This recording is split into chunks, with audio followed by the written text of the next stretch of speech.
Welcome to today's Corporate Venturing Insider Series. Today, I am so excited to have Shanna Hendriks, Head of Business Development at NEA. I met Shanna recently, and when we talked about all the services and value we can bring to portfolio companies and how NEA interact with big corporations with serving entrepreneurs in the core of everything they do, I really wanted Shanna to share her experience, but also best practices and tips to all of us. Shanna, welcome. Thank you so much, Nicolas, for having me. Shanna, maybe we could start with a little introduction about you, your journey into corporate venturing. Sure. It's definitely not a straight line. I moved to Silicon Valley in 2004.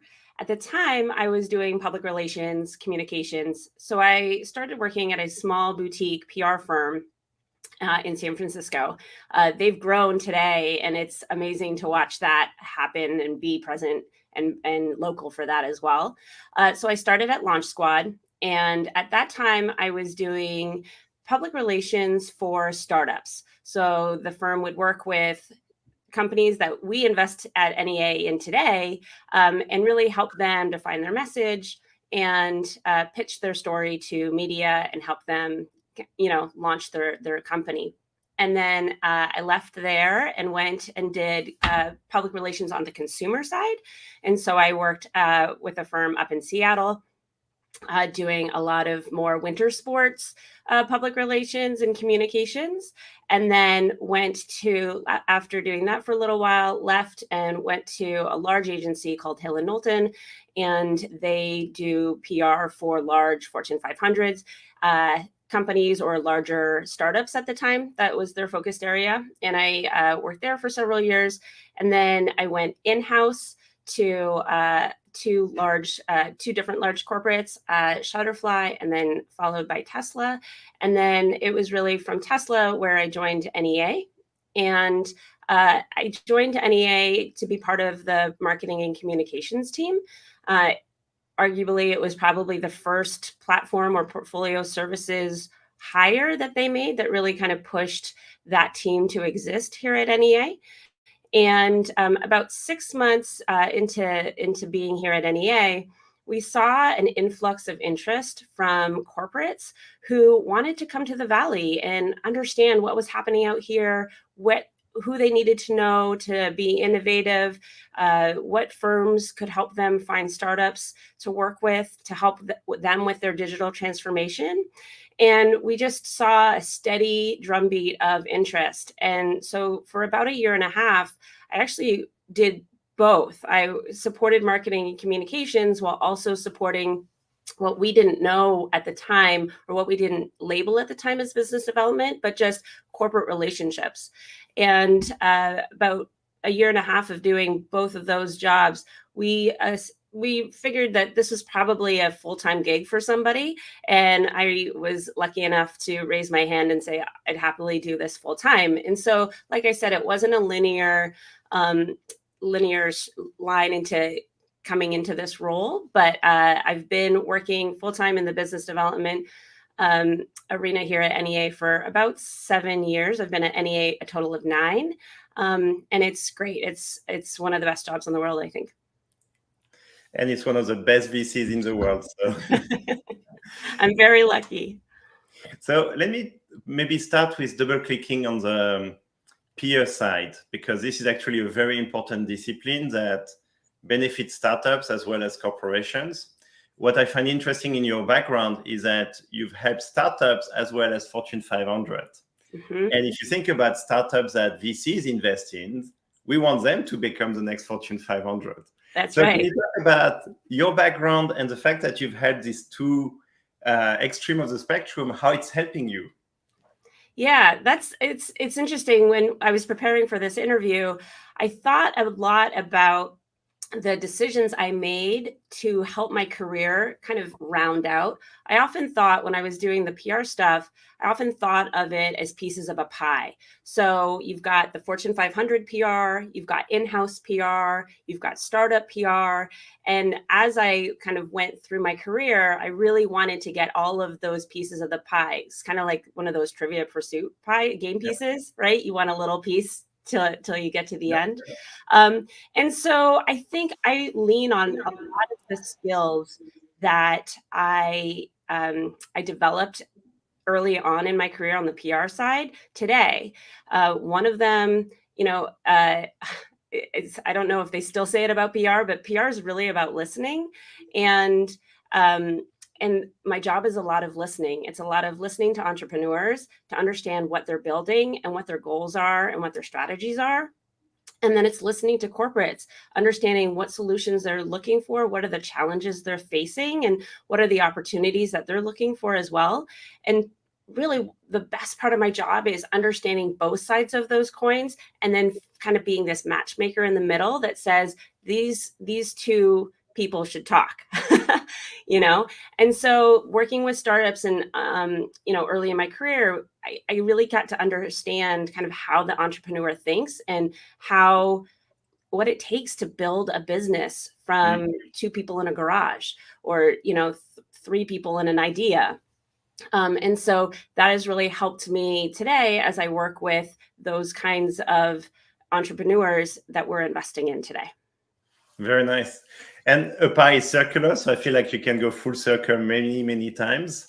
Yeah. How often do you find that, or what do you find more difficult? Is it making corporations understand how startups think, or helping entrepreneurs understand how big corporations work? It's really a case-by-case basis. Some entrepreneurs who have had experience working in the corporate side or at large companies, right? Well, we see an influx of entrepreneurs who maybe have graduated from Meta or Google or Apple, and they're trying to start their own business. They've got a new idea. Those folks understand how the corporate works. And oftentimes they come with their own connections as well.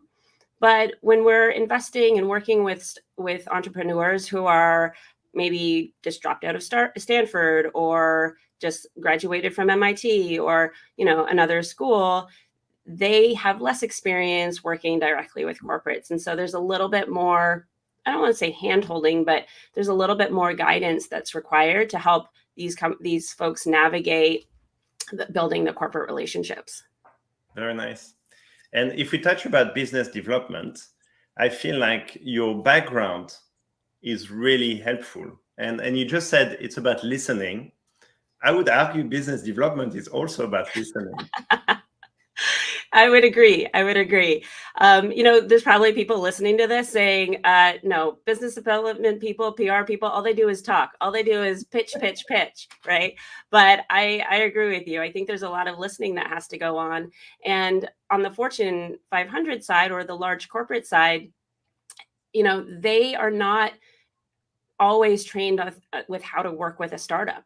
And I think that's one of the biggest challenges that CVCs face today is working with a startup, being these large, I often think of it as a large ship, right? I live not too far from the San Francisco Bay, and I see these large container ships, and I often think, those little sailboats or those little kayakers are the startups, and they're trying to get on board. And the large ship is looking at them going, I don't know how to get you aboard here.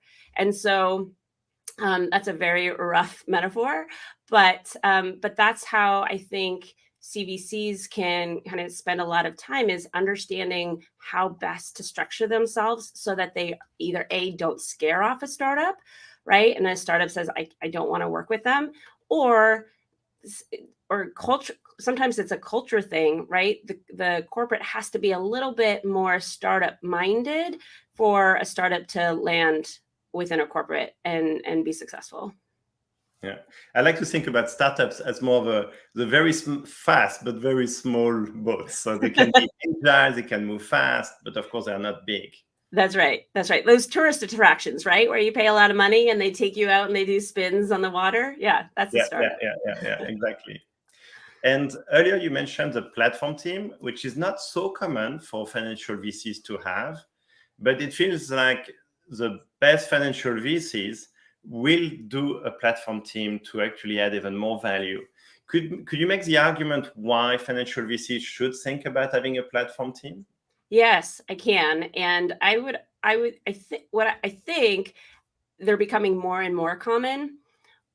To have a large team is probably more rare, but I think there's an understanding from investors or GPs who run funds to have one or two people who can be a value add outside of financial and capital contribution.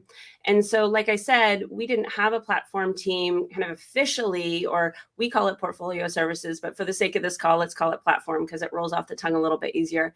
Yep. We had a marketing team, but they were the marketing team. And I joined and we continued to be the marketing team. Shortly after, we hired somebody on the talent side, and that talent team grew to 2 or 3 people pretty quickly. And so we kind of took a step back and said, oh, we're actually a portfolio services team, or we're a platform team. So today we have 4 folks on marketing. We have 4 folks on the people and talent team. I am the lead contributor to business development. And then we also have a design partner, which is fairly rare as well, but a huge value add to many of these startups.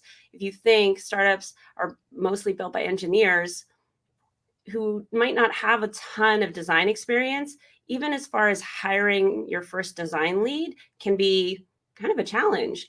And so our design partner does a lot of help on the hiring side, and they also help with UI, UX consultations and different, it is able to insert himself in different areas of product growth. And I'm guessing some VCs charge for the services, some don't. What argument would you make for not charging versus charging? Yeah, to be honest, I haven't heard of anybody charging for it. I think in this very competitive environment of trying to get a deal, right? A lot of VCs, especially maybe not in the last 2 years, but like maybe within the last, call it 6 or 7, realized that it was a differentiator for them. If they could say, hey, we have somebody who can help you with hiring, or, we can help you put together an HR team, or we can help with customer introductions. That was a little bit more than just here's a term sheet and here's our money. And more VCs, I think, have realized that, and so have embraced this platform role. I think one, and we don't have somebody with this dedicated title. I think I'll say that all of us on the platform team at NEA have this role, but what you'll see now is a community manager at a lot of venture firms. And that's really to build community within different firms' portfolio. And there are lots of startups who are creating platforms on which to operate. Even like a Slack channel is one way of building community. I wouldn't say that's the best form, but for a smaller firm with a small portfolio, that might be sufficient. But it's a way for companies, these entrepreneurs, and you've heard, entrepreneurship can be lonely. Yep. And when you've got these folks who are up all night, 4 o'clock in the morning, pulling their hair out, feeling very lonely as they build these companies, it can be a really great sense of community to belong to something from their investor, for example. We use our community platform to disseminate a lot of information to various titles within startups. So we've got people and talent channel, we've got a business development channel, we've got a CTO channel, and it goes on and on and on. We've got about 11 or 12 communities. And that's really just a great way to easily communicate broadly with our portfolio. I don't think we've mentioned yet, NEA's got a portfolio of more than 500 companies. And so trying to communicate one-on-one with them is not efficient. And so forming a way that that portfolio companies, entrepreneurs, and their team can find value is really important. Yeah, 500 investments is a huge portfolio, which means a beautiful community of entrepreneurs. Really is. And some of those are repeat entrepreneurs, and having a community offers them the opportunity to mentor folks who are coming in at the entrepreneur level for the first time. But it also allows, like I said, for those first-time founders to find community with other first-time founders potentially. And maybe I will allow you for a plug. I saw a post recently where you are also starting a podcast, which I'm guessing is also about the community. Maybe you can tell us a little more? Yes, we're really excited about this podcast. I think we've had 7 or 8 episodes released. This is our pilot season. We've worked really hard. Anybody who says putting a podcast together has never put a podcast together. So we've taken a different approach to our podcast. I think most people, when they listen to and we did a lot of market research on this. When a lot of people, when they tune into a podcast, it's usually one person talking to another person. And similar to this, not to knock it, I love it. But what we do is we have one of our investors interview one of our existing founders, and then we layer that interview in with an interview that our head of marketing, our marketing partner, Kate Barrett, she interviews a startup that is not in our fund. And we kind of layer those two together. And it takes this approach of an experienced founder, lessons learned, and it ties it in nicely with maybe a company that's facing the same challenges. And you're hearing about their challenge, but then you're also hearing what a solution could possibly be. And it's been really fun. It's a lot of work, like I said, but it's been such a blast. And it's a great to listen to. It's called Founder Forward. Thank you. And it's very good to have solutions and problems together, because if you just give the solutions, everyone will be like, okay, makes sense. That's right. But if here's a problem, then you understand how the solution match. So that's a right. really good design. Yep, for sure. And we wanted to be very conscious. NEA as a brand does not lead with ego. And so we wanted to be open and invite others who are not in our portfolio to participate as well, because we really want to make everything we do about the founders. Very nice. I want to maybe ask, earlier you mentioned about 7 years ago, you saw a lot of influx of corporations coming into the Bay Area, asking many questions. Do you see that influx growing over time? Do you think it's fairly flat? And how do you think about 2023, 2024, where it's going to be quite tough on corporations? Indeed. And I think it'll feel hard at the CVC level as well. And so we're here to support. So the progression over the last several years has been an interesting one. That influx was coming from the CIO and the CTO suite most commonly, and to a certain extent, the CEO suite, because they were watching these large startups come and take chunks of their business, because that's what they do, right? They're disruptors. And so that was originally where the influx was coming in.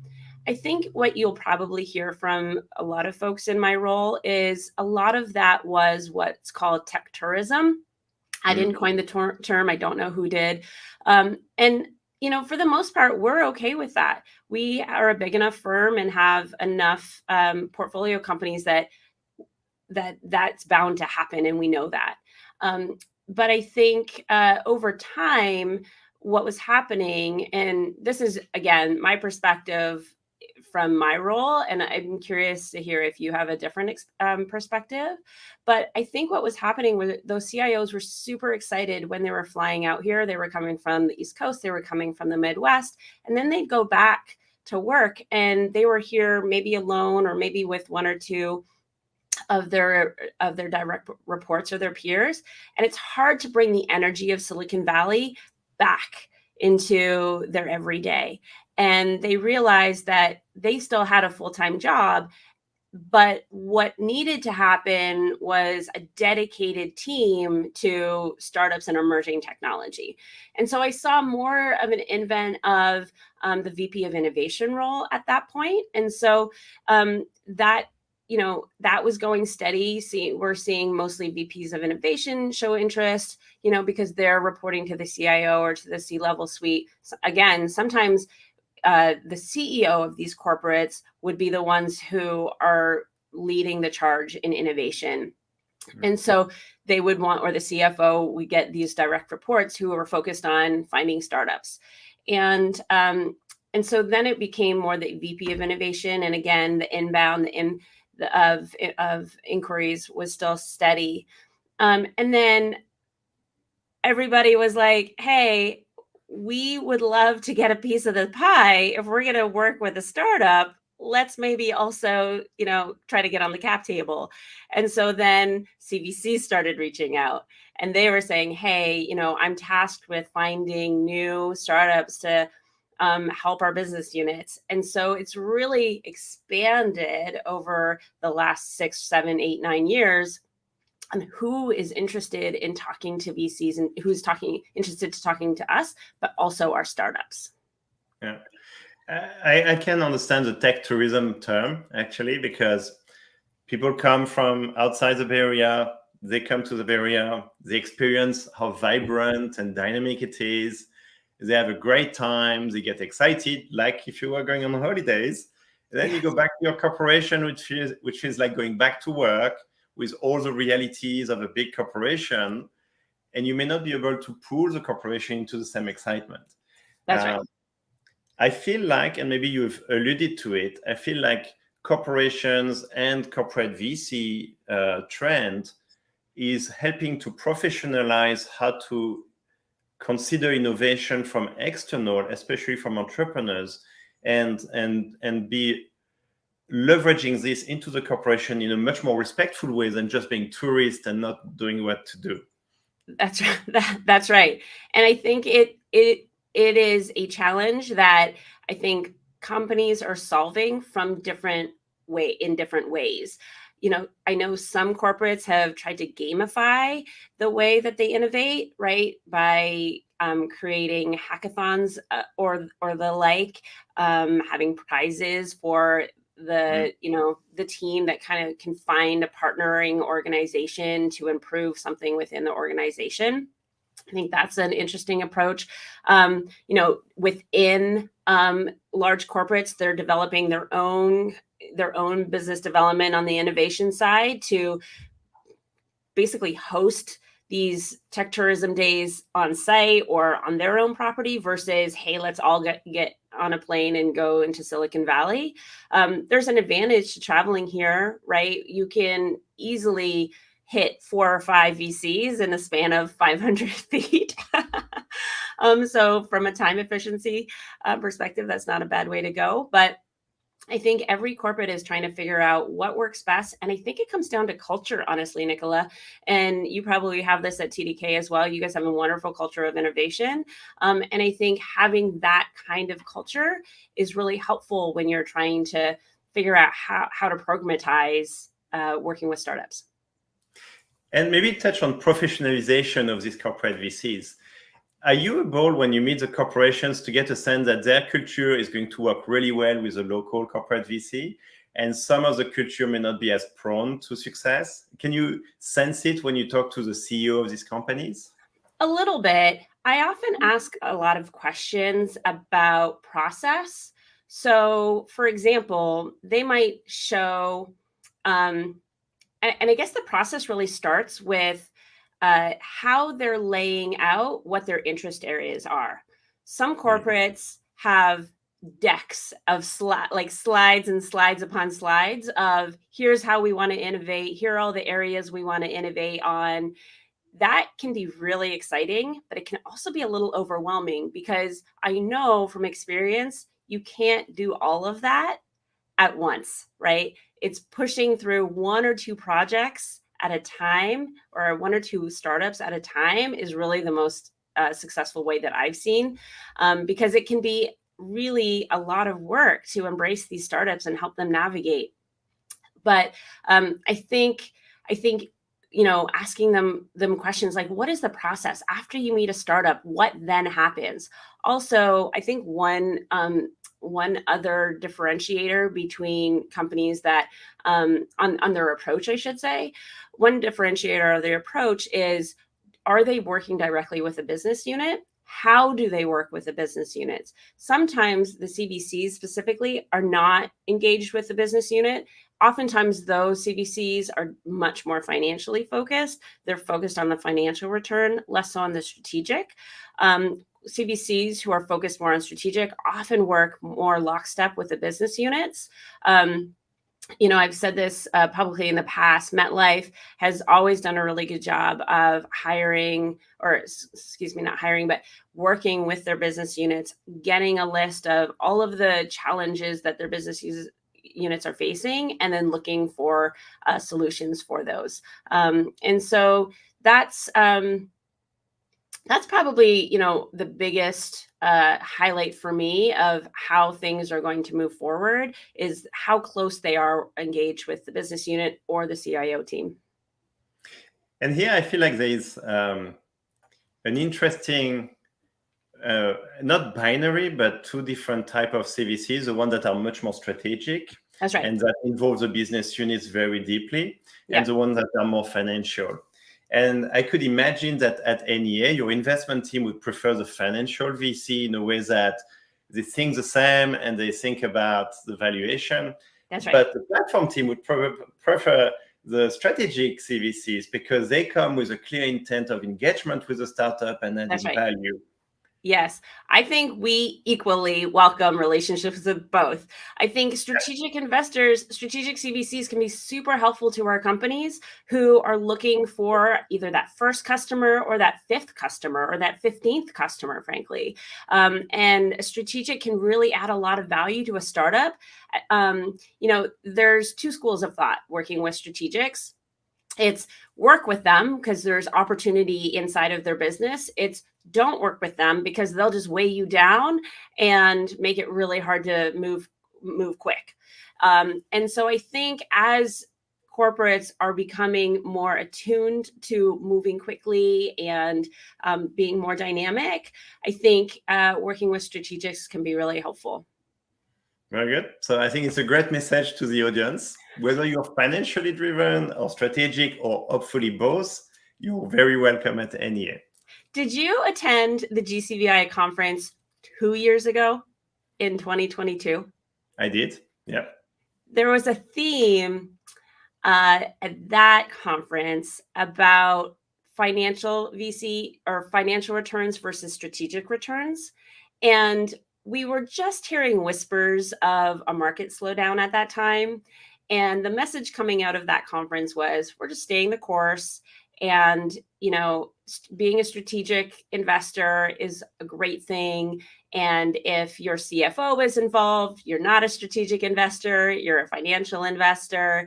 And there was some cautionary tales. I remember there was one panel about caution around having your CFO involved too closely if your goal was to be a strategic investor. And then this year in 2023, as the market has slowed down and softened and, talks of recessions were much stronger, there was much more focus on how to get those financial returns as a CVC. So it's been interesting, even in, the span of a year, how that messaging changes a little bit. And I think it will continue to be a flux. I've spoken on this podcast that I feel like financial or strategic is a wrong question. And you need to think about how do you do both well? And this is very hard. But what is very clear, I think everyone in CVCs would agree, is a startup going to zero is not strategic. So, but one that does extremely well will be financially good, but also strategically, if you have chosen the company for what makes sense for your corporation, you will get so much more value from them than if it's a medium success. That's right. I completely agree with that. So we have co-invested with Fabricate Labs, and that's for me a beautiful example of an investment which financially driven makes so much sense, but strategically makes also so much sense. That's right. Maybe you could share how you think about strategic value at NEA when you engage with corporate VCs, because you're also the one leading rounds and deciding how you build a syndicate. And I'm sure there's a lot of strategic elements to building a syndicate you put into. Yeah, sure. I think too, the way I see value from a strategic is going to be slightly different than how one of our investors might see value from a strategic, right? A strategic can be helpful from a customer or a product iteration standpoint. They can provide diligence to our investors if we're looking at a company potentially to invest in, and we want to know, what does this corporate down the street think of this? Or what would this go? We think that they would do really well in the beverage market. What do some of the large beverage corporates think of this company. And so having those relationships at those corporates can be really helpful from a diligence perspective. And so that's us asking them, hey, will you take a look at this for us and give us your honest feedback? Because that could determine whether or not we actually invest or not. So there's that piece to it. And then, of course, there's the potential for that strategic to be a customer, right? Some corporates, some strategic investors require them to be a customer of the company before they are able to invest in it. Some corporates don't have that requirement. And so where the corporates do have that requirement, that can be helpful because it's, a customer first. And if they're going to double down and make an investment, that's, a even more solid customer. I think for us on the platform side and for me on the BD side, I think the strategics can be helpful because the relationships that we have go beyond, hey, will you just be a customer of this company, right? And I touched on that a little on the investor side from a diligence standpoint, but it's also relationships. Right? This is a relationship game at the end of the day. And if we can have relationships with corporates who maybe they're not the right target, but maybe they know somebody who is, or in a previous life, they knew somebody who was, then the benefits become from just a relationship and introduction standpoint. That's one area. And I want to double click on business development because I feel like this is a very deliberate choice of words which show intent. So maybe you can double click a little bit on why business development and how this is driving your actions. Yeah, that's a good question. Nicolas, I've thought a long time about whether or not business development was indeed the right title. Because on one hand, you're right. It is exactly what we are trying to do. We are trying to develop these businesses that are coming to us as newborns and help them turn into these amazing publicly traded companies. But so much of what I do is wrapped around relationship. And so sometimes I think that, a relationship, a title with some form of relationship is key into it. And, it's really important for anybody who's interested in getting into business development or in a platform role in doing this kind of work. It's really important to understand that these are relationships that last years, right?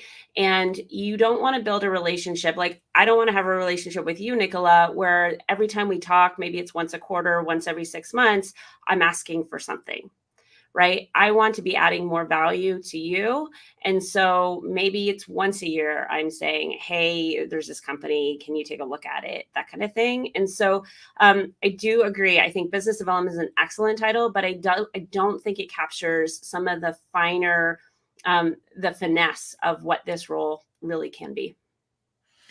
And so if I look at it from the outcome point of view, what would be the best outcome you wish for your business development activities? Well, I mean, from a measurement standpoint, of course, it's going to be, did this corporate engage with this startup of ours, and did it result in a relationship, a lasting relationship? That's going to be, number one. But I think it's important not to underestimate the importance of just having the relationships and having the trust built between us and the corporate. Because again, if I'm saying to you, hey, Nicolas, there's this company we're really excited about, you want to be able to trust us that we're bringing you a really good company, right? Yep. And NEA's got a good brand. We've been around for 45-ish years. And so that too helps with our reputation. But I think the trust element should not be under recognized.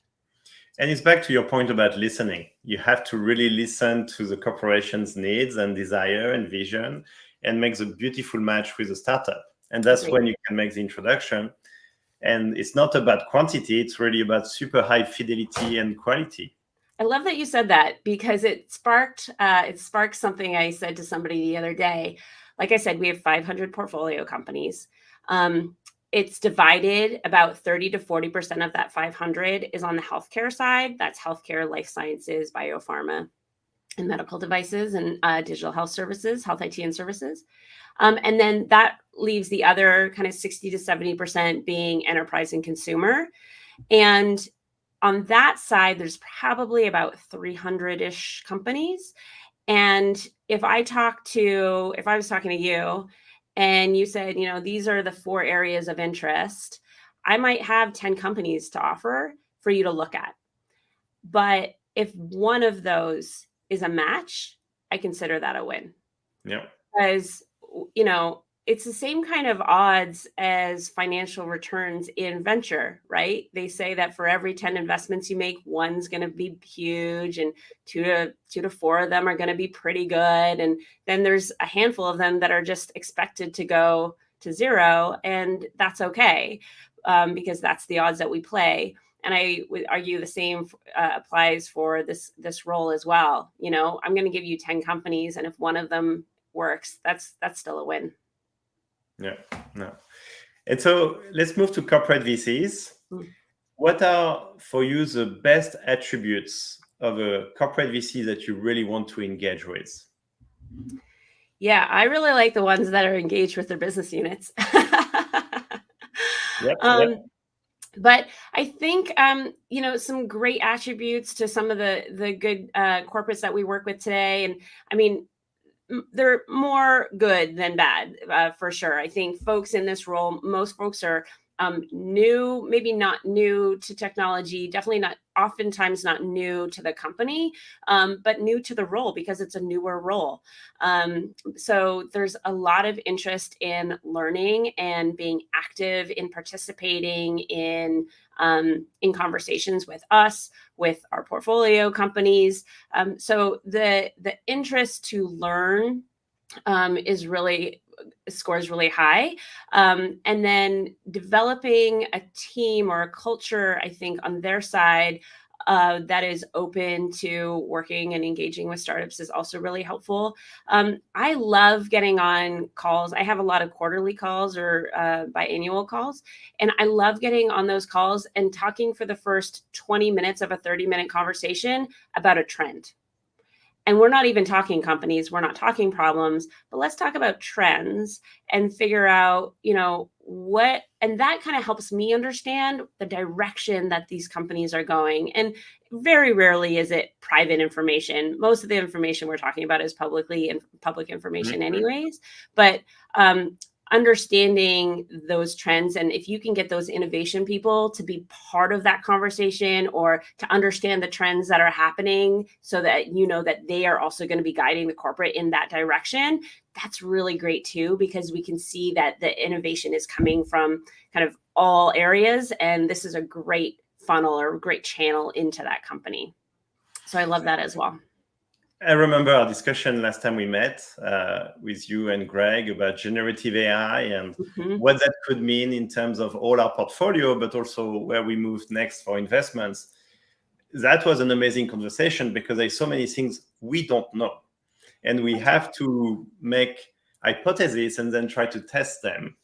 So I can totally relate with discussing trends is also a good way to see the match in terms of mindset and being open to innovation, being curious. That's right.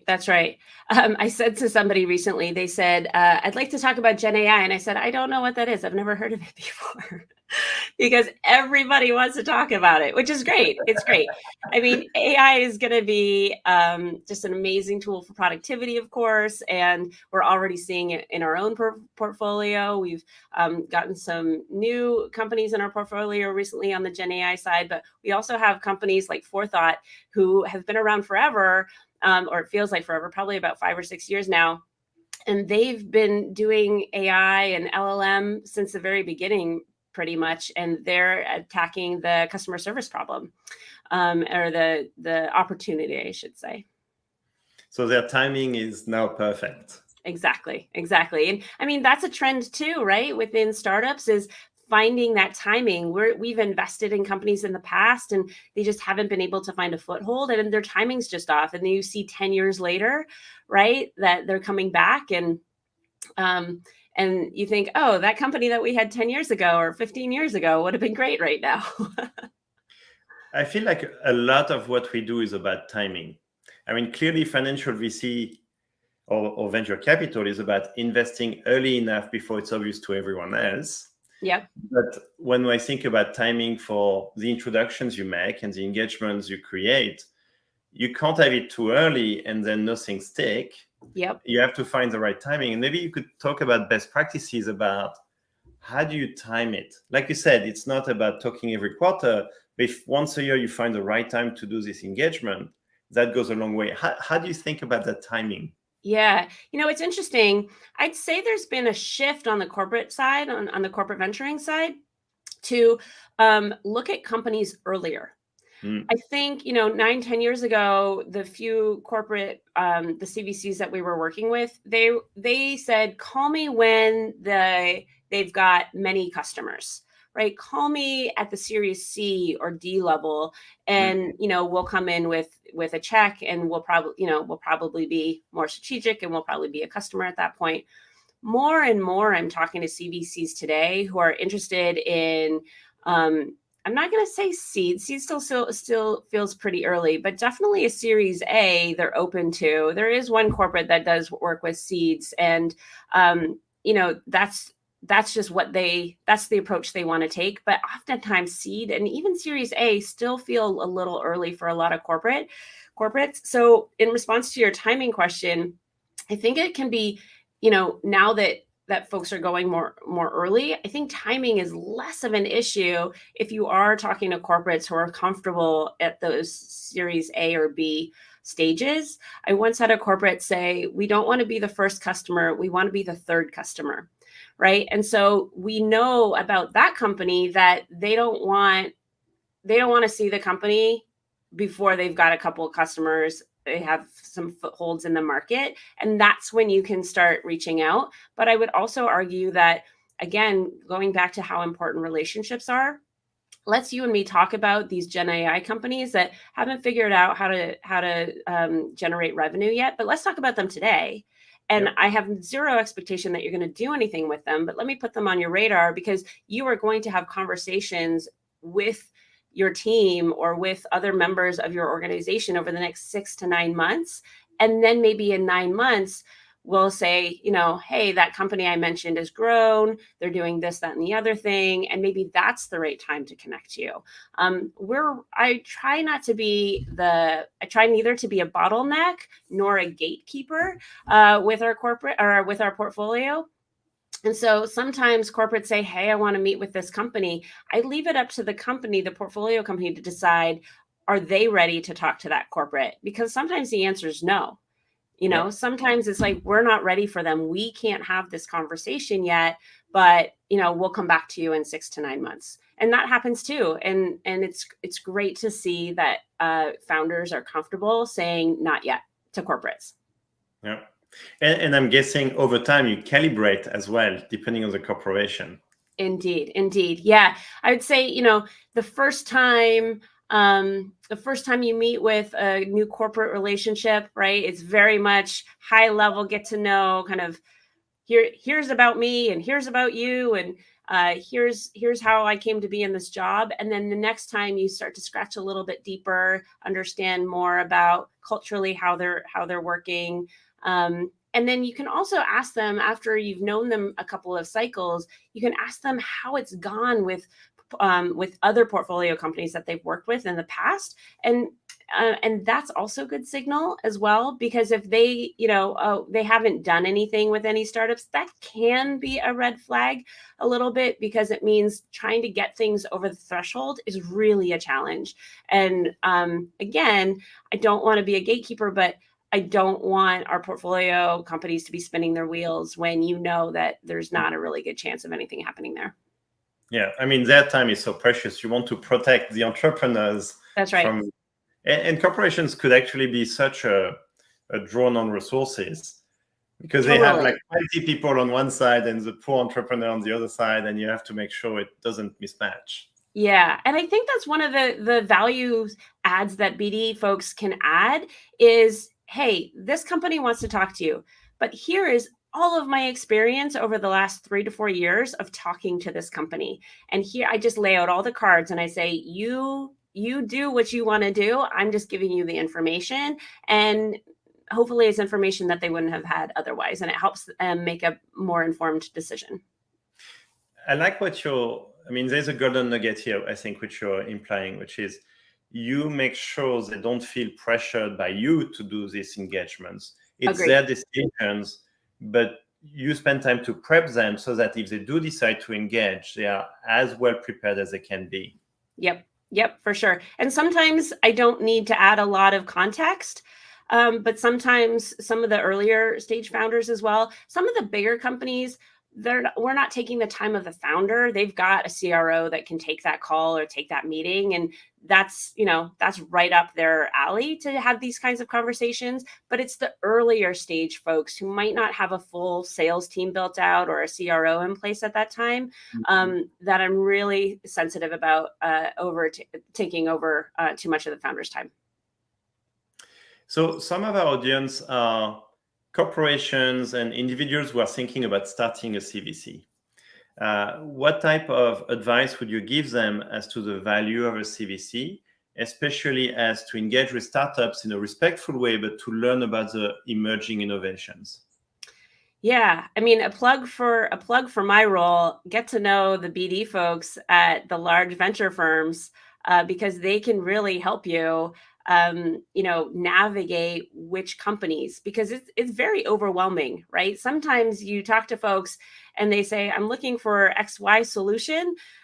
I mean, like if you just relied on the influx of inbound emails through HubSpot that you got, right, that wouldn't be an efficient way of doing it. And so you can really find efficiencies by partnering with or building relationships with the venture community, the financial investors.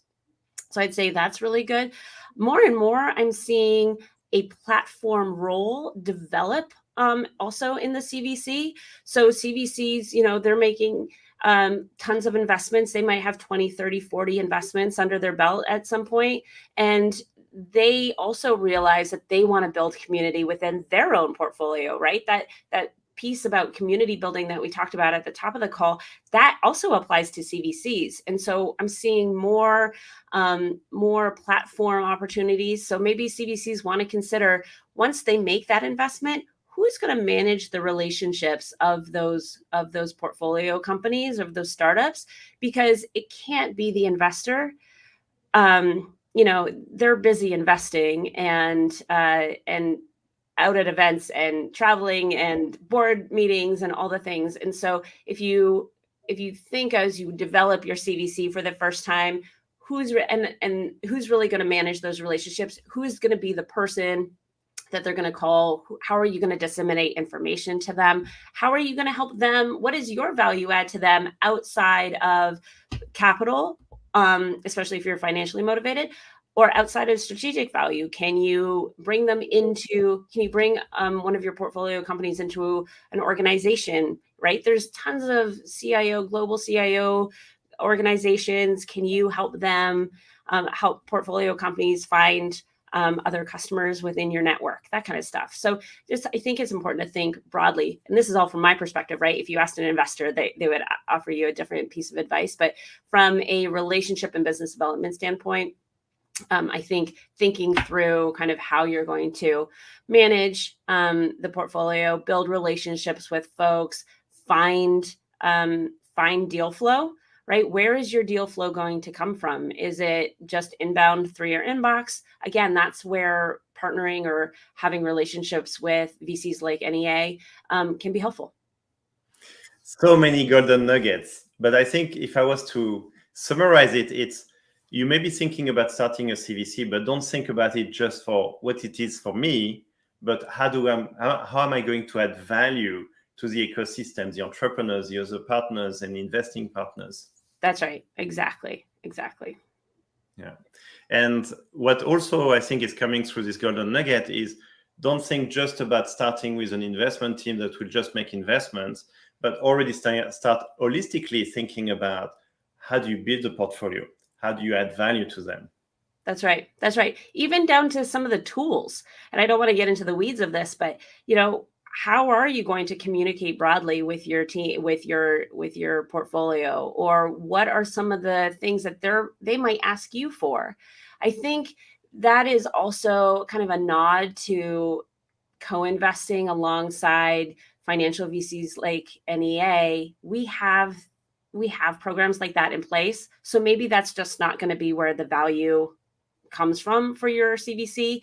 But if you're getting involved in the Series A level, chances are there's not going to be that many investors for these entrepreneurs, these founders to lean on. And so they might lean on you. Yep. Which is your opportunity as a new CVC and a corporation that desires that. Incredible. Yep. I agree. I would like to also ask about diversity. Clearly, there's a lot of discussions about financial VCs and lack of diversity. It feels like corporate VCs are a little better. How do you see diversity in corporate VCs that you interact with, and how do you think it drives better decisions? Well, I'm always going to say everybody is trying to do diversity as best they can, and there's always room for improvement. NEA has taken a really proactive approach. We've always been really focused on diversity. And then, of course, the last couple of years, we created a diversity and inclusion committee. And so that's really helped build diversity within both our investment team and our staff, but also our investments. I think what I'm seeing on the corporate side mirrors that often. I think corporates are motivated as well to invest in diversity, and the best way to do that is to hire diverse investors. And so I'm seeing that grow as well. And it's, there's still a long way to go, Nicolas, but I think we're heading in the right direction. Very nice. And if I was thinking now about your platform team, how do you see it evolving over the next 5 years? You clearly have a beautiful start with 500 portfolio companies, which are going to grow, but how do you see the next stage of a platform team? Yeah, I mean, some days I think, we just need to hire 10 more people. But I don't think that's necessarily the answer, honestly. I think there's a level of efficiency that needs to happen, and that will evolve. I'm going to let you in and all of your followers on a little secret. I think Gen AI will play a role in how we are able to service our portfolio companies. I have ideas for how I think AI can improve the business development role. I'll let you know when I launch my product. But I think AI will play a role in how productive we can be to support our portfolio. Our portfolio is only going to get bigger. And, our funds are fairly large. Our last fund, NEA 18, was a $6.2 billion fund. We announced that in February. And so that means we can invest in a lot more companies. And I expect, the future funds to be of equal size. And so the portfolio is not getting smaller. So how do you do more with less people feels like a computer and technology problem. And so I think we add more technology. Even in the last couple of years, honestly, there's a company that I work with very closely called Proven, and they have created a vendor marketplace. And it used to be vendors would call me and say, hey, we want to offer your portfolio company a discount. Here's 20% or here's 30% off. And I would write it down, or I'd put it in an Excel spreadsheet, and it was hard to track. How do you share that with folks? It's a manual process. And then Proven came online, and they handle all of that for me. And so using tools and technology to make us on the platform side more efficient, I think, is the future. And I think the effectiveness and the communication, both are really important. Earlier this week, I talked to a VC that's using generative AI by identifying which VCs have not yet invested in the type of companies that they have invested in, which invest in the right level of the next round of funding. So at least they have already a list that's already prepared. So I can imagine how generative AI can improve effectiveness. Right. Not just efficiency, but effectiveness, doing the right things and spend the time where it matters more. That's right. Exactly right. Mm-hmm. Very nice. And I wanted the last questions to be about the future also, but also in terms of sustainability. I know NEA has made amazing investments in that space, and I would love to hear from you. What's your wish for sustainability and us as capital allocators, what we can all think about more? I'm really excited about this generation of sustainability investments. I was in the Valley in the early 2000s when, companies like Bloom Energy were being invested in, and Fisker was coming online against Tesla. And, it was, electric cars were the next big thing. That time didn't go great. It didn't go great, right? We saw great success with Bloom Energy, but there are many clean tech companies that didn't go the distance. And I see it differently this time around, and I see corporates more involved. Obviously, there's political pressure. We're seeing investments in companies like Minimum, who are basically carbon accounting platforms that help corporates, because one day somebody's going to come to them and say, hey, you now have to report all of your carbon emissions and what your sustainability kind of number is. And companies like Minimum are helping CFOs and groups do that, so that they're ready for when somebody comes to ask for that. And right now, I feel like CEOs are asking for it already, whether it's financially mandated or not. We have taken the approach on this round of sustainability investing to kind of know that we do hardware and software investing really, really well. And so when we look at a company, we say, is it a great company? Is the technology sound? And then, oh, by the way, it's also sustainability. So we're not leading with our sustainability piece first. We want to make sure that all the tools in the chain, the entire stack is solid, because if it needs to pivot, or if sustainability doesn't end up being the end result, it's still a solid product underneath. And so we're really focused on that as well at NEA. Yeah, we see the same further tailwinds here clearly, but we can see Fortune 500 or even Fortune 2000 becoming customers, creating business cases. And all companies are driven by P&L, and it feels like we're at the cusp of really good business cases, which happens to be greener. Yes. I feel like the topic of like carbon credits has been around for a long time, and that's kind of becoming, oh yeah, everybody just does that, right? That's but I still think there's a long way to go. It's tough when you live in the Valley. I feel like we're early adopters of everything, and so it feels like, hey, haven't we been doing carbon capture for a long time? But it has yet to reach most of the rest of the planet. I will give a shout out to Europe, though. I talked to a lot of European CVCs, and their sustainability is number one concern in Europe. And so what they're doing over in Europe is really inspirational, and I'm excited to see what comes out of that. Yeah, that's actually why we closed our third fund called Fund EX1, which is to invest in energy transformation in Europe and North America. So I think we're seeing the same thing.